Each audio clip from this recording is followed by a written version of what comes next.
Okay, let's start gravitation. पहला topic है इसका यूनिवर्सल लॉ ऑफ ग्रेविटेशन। अगर हमारे पास कभी भी दो मासेस प्रेजेंट हो जिनके बीच कोई सेपरेशन हो तो उनके बीच में एक फोर्स ऑफ अट्रैक्शन जरूर लगता है उनकी मासेस की वजह से। इसी फोर्स को हम ग्रेविटेशन कहते हैं। तो इसका जो यूनिवर्सल लॉ है वो कहता है every object in the universe attract every other object with a force. अब ये फोर्स क्या है उसका एक्सप्रेशन आएगा तो हमें पता चल जाएगा कि क्या फॉर्मूला लगता है जिसके अकॉर्डिंग ये फोर्स होता है। पर हमें बस पता होना चाहिए कि अगर किसी भी ऑब्जेक्ट के पास मास हो तो चाहे बीच में कोई भी ऑब्जेक्ट रखा हो उससे फर्क नहीं पड़ता, वो जितनी भी दूर होंगे उनके बीच में एक फोर्स जरूर लगेगा। उस फोर्स का नाम होता है ग्रेविटेशन। अब देखते हैं ये जो फोर्स है वो कैसे प्रोपोर्शनल होता है। तो ये जो फोर्सेज है वो प्रोडक्ट ऑफ मास के डायरेक्टली प्रोपोर्शनल होता है और स्क्वायर ऑफ डिस्टेंस के इनवर्सली। यहां पे मीनिंग सिंपल है, मास जितना ज्यादा होगा ग्रेविटेशनल फोर्स उतना ही ज्यादा लगेगा और डिस्टेंस जितना ज्यादा होगा ग्रेविटेशनल फोर्स उतना ही कम हो जाएगा। अगर इन दोनों फॉर्मूले को हम कंबाइन करते हैं तो एक फॉर्मूला बनता है m1 m2 upon r square. अब क्योंकि ये प्रोपोर्शनल का साइन है तो जब भी कोई प्रोपोर्शनल का साइन हटता है कांस्टेंट आता है। यहां पे क्या कांस्टेंट आता है बताओ? Capital G। इस कैपिटल G को हम यूनिवर्सल ग्रेविटेशनल कांस्टेंट कहते हैं। This is called universal gravitational constant. इसकी वैल्यू होती है 6.67 इंटू 10 टू द पावर -11। अब इसकी यूनिट क्या होती है देखो, अगर हमें G की यूनिट लिखनी है तो फॉर्मूले G के टर्म्स में होने चाहिए। तो हम क्या करेंगे, इस फॉर्मूले को G के टर्म्स में लिख के देखें। कैपिटल G का फॉर्मूला आएगा r स्क्वायर मल्टीप्लाई होगा m1 m2 से डिवाइड हो जाएगा f r square upon m1 m2। तो यहां पे इसकी यूनिट जाएगी फोर्स का newton, r square that is metre square. m1 m2 नीचे है, मास की ऐसे यूनिट kg होती है, सो kg पे -2 आएगा पावर। न्यूटन मीटर स्क्वायर पर kg स्क्वायर, इसको रीड करेंगे। तो यही है हमारा यूनिवर्सल लॉ। कभी भी यूनिवर्स में कोई दो ऑब्जेक्ट्स हो जिनके बीच में कुछ सेपरेशन हो तो उनके बीच में ये फोर्स लगता है Gm1 m2 by r square. अब हम देखते हैं इस फोर्स का क्या इफेक्ट होता है किसी ऑब्जेक्ट पे। तो हम एग्जांपल लेंगे अर्थ का। अर्थ के केस में क्या होता है देखो, ये अर्थ है जिसका radius r capital R given है। यहां पे एक ऑब्जेक्ट रखा हुआ है, सपोज अर्थ के सरफेस पे एक m मास का ऑब्जेक्ट रखा हुआ है स्मॉल m और अर्थ का मास है capital M। In case of earth सबसे पहला चीज याद रखना है तुम लोगों को, ग्रेविटेशन इज कॉल्ड ग्रेविटी। ये सिर्फ अर्थ के केस में ये नाम यूज होता है, ग्रेविटेशन को ग्रेविटी भी कहते हैं। अब इनके बीच में फोर्सेस क्या लगेंगे, फोर्स होगा capital G capital M small m upon r square. अब तुमने पढ़ा होगा फोर्स का एक और फॉर्मूला होता है मास इंटू एक्सेलरेशन। तो हम इसको क्या लिखेंगे, मास इंटू एक्सेलरेशन। अब यहां पे एक्सेलरेशन है वो किसकी वजह से है, ग्रेविटी की वजह से। तो एक स्पेशल टर्म यूज होगा small g that is called acceleration due to gravity.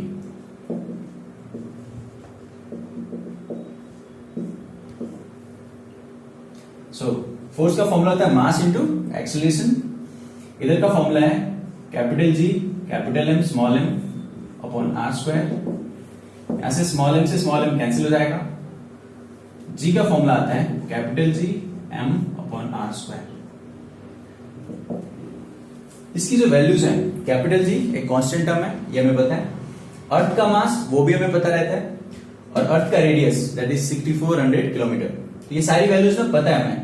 तो डायरेक्टली जब इन सारी वैल्यूज को हम पुट करते हैं तो G की वैल्यू अप्रोक्स में आता है 9.8 मीटर पर सेकेंड स्क्वायर। ये इसलिए क्योंकि ये एक्सेलरेशन की यूनिट है।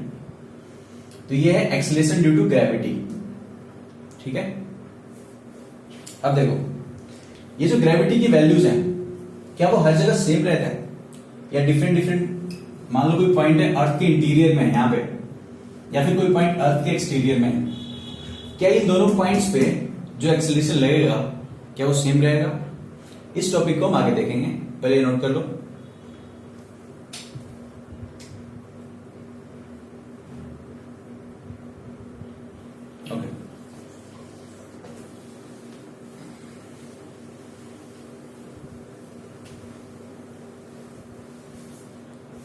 Next topic is variation of acceleration due to gravity.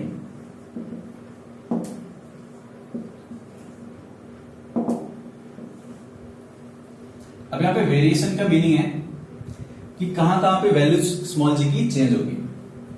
पहला लेट करते हैं ड्यू टू डेप्थ, यानी अगर अर्थ के इंटीरियर का कोई पॉइंट ले हम, सपोज ये अर्थ का रेडियस है कैपिटल आर, यहां से हमने डी डिस्टेंस नीचे एक पॉइंट लिया यहां पे, क्या इस पॉइंट पे ग्रेविटी की वैल्यू चेंज होगी? तो उसको हम चेक करते हैं। यहां से आकर डिस्टेंस क्या होगा बताओ? It will be R minus D, ठीक है। अब क्योंकि हमें यहां पे ग्रेविटी निकालना है, तो यहां पे अगर कोई भी ऑब्जेक्ट रखा होगा उस पे सिर्फ और सिर्फ इतने पार्ट के मास का इफेक्ट होगा, बाहर वाला मास उस पर एक्ट नहीं करेगा, क्योंकि हम सेंटर से जब भी देखेंगे तो उस इन दोनों के बीच में सिर्फ इतना ही मास कवर होगा। तो हम फॉर्मूले में क्या करते हैं, पहले ये वाला मास निकाल देते हैं। मास का फॉर्मूला तुमने पढ़ा होगा, वॉल्यूम इनटू डेंसिटी।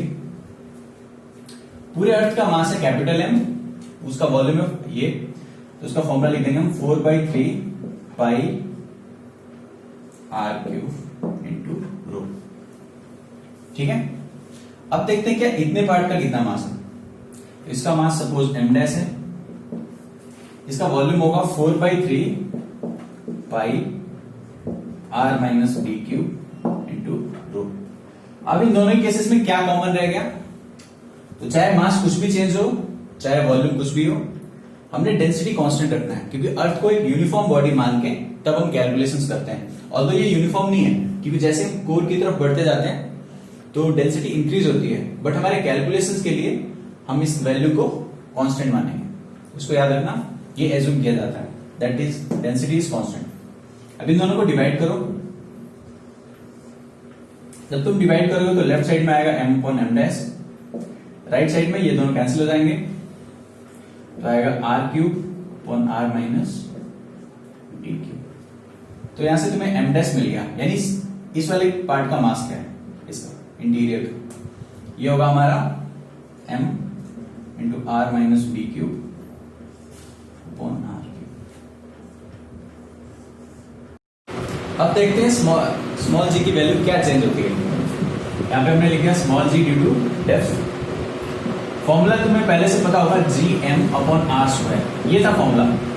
बट इस फॉर्मूले में क्या क्या चेंज हुआ है वो देखो, मास भी चेंज हो गया और डिस्टेंस भी चेंज हो गया, क्योंकि हमने डी डेप्थ नीचे आ गए, यहाँ पे आ गए। अब इसमें हम क्या करते हैं, वैल्यूज पुट कर देते हैं दोनों। मास होगा m R minus B cube upon R cube into R dash का स्क्वायर। हमारा जो डिस्टेंस है वो चेंज होके हो गया आर माइनस डी। हम यहाँ पे पुट करेंगे आर माइनस डी। सब कुछ कैंसिल होने के बाद चीजें कुछ ऐसी दिखेंगी। यहाँ पे नीचे जो आर क्यूब बच जाएगा उसको दो पार्ट्स में स्प्लिट कर देना, एक आर स्क्वायर और एक आर। अब मैंने ये स्प्लिट क्यों किया, क्योंकि ये जो टर्म है G M by R square, इसकी वैल्यू हमें पहले से पता है, क्योंकि ये 9.8 होती है, इसको हम स्मॉल जी लिख सकते हैं। और ये जो वैल्यूज है R minus D by R, इनको डिवाइड कर लो, आर बाई आर हो जाएगा 1 माइनस डी बाई आर। ये जो एक्सप्रेशन होता है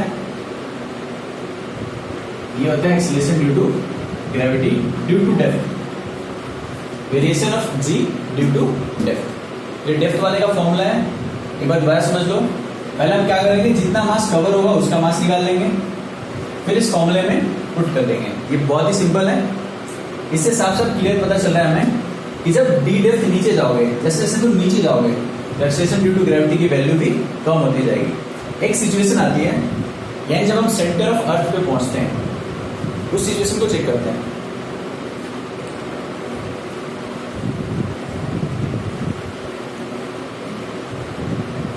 eight the centre of earth,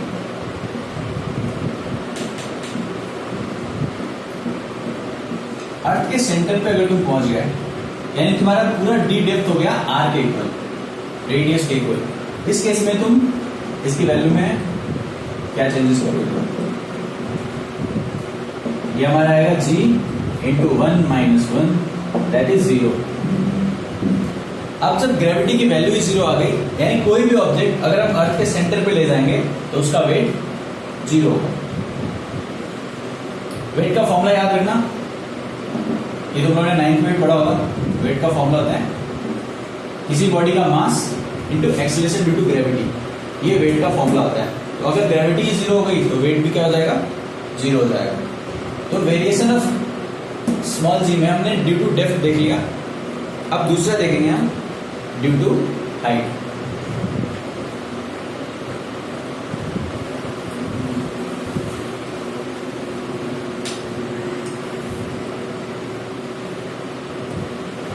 let's see,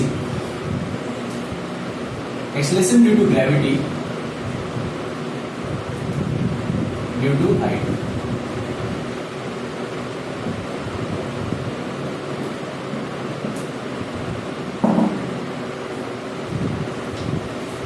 मान लो कोई ऑब्जेक्ट यहां पे रखा हुआ है, अर्थ के सेंटर से r+h डिस्टेंस दूर। उस केस में जो ग्रेविटी की वैल्यू लगनी चाहिए वो कितना होना चाहिए, तो फॉर्मूला होता है Gm/r²। इस केस में क्या होगा, अर्थ का पूरा पूरा मास इंक्लूड होगा, लेकिन वो चेंज नहीं होगा क्योंकि इसके ऊपर इस रीजन में कोई भी मास नहीं है। याद रखना, जहां से भी हम डिस्टेंस लेते हैं उस पूरे रीजन को कवर करके हमें देखना होता है कि उस रीजन के अंदर कितना मास कवर हो रहा है। पर अगर यहाँ पे चेक करें तो सिर्फ इस रीजन में मास है, ये बीच वाले रीजन में मास नहीं है, यानी मास वही लेंगे जो अर्थ का मास है। हाँ, डिस्टेंस जरूर चेंज हो रहा है, पहले r था r+h हो जाएगा। इस फॉर्मूले को ऐसे चेंज कर देंगे।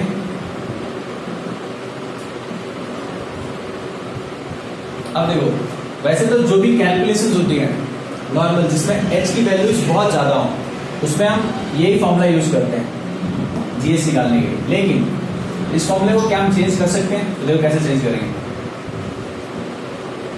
सपोज हमने इन दोनों में से r कॉमन लिया, तो बाहर क्या आएगा, इसको ऐसे लिख लो r1+h/r, इस पूरे पे स्क्वायर है, यानी Gm/r², ये वाला टर्म एक बाहर आ जाएगा और उसके साथ बचेगा 1+h/r इसकी पावर में 2।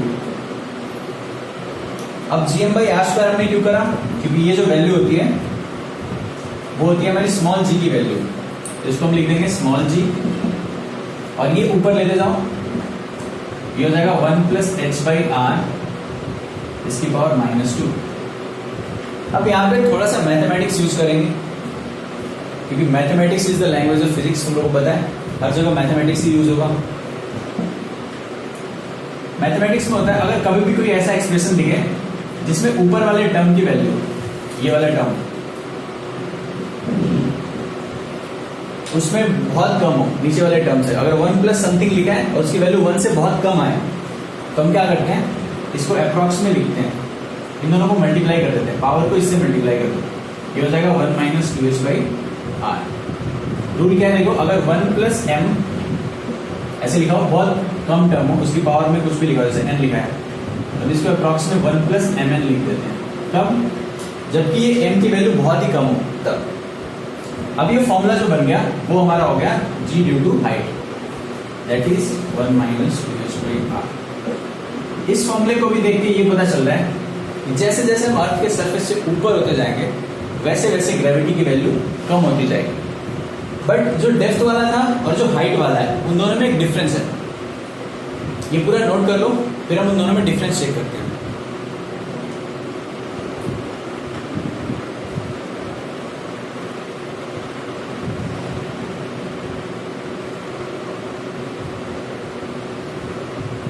चलो,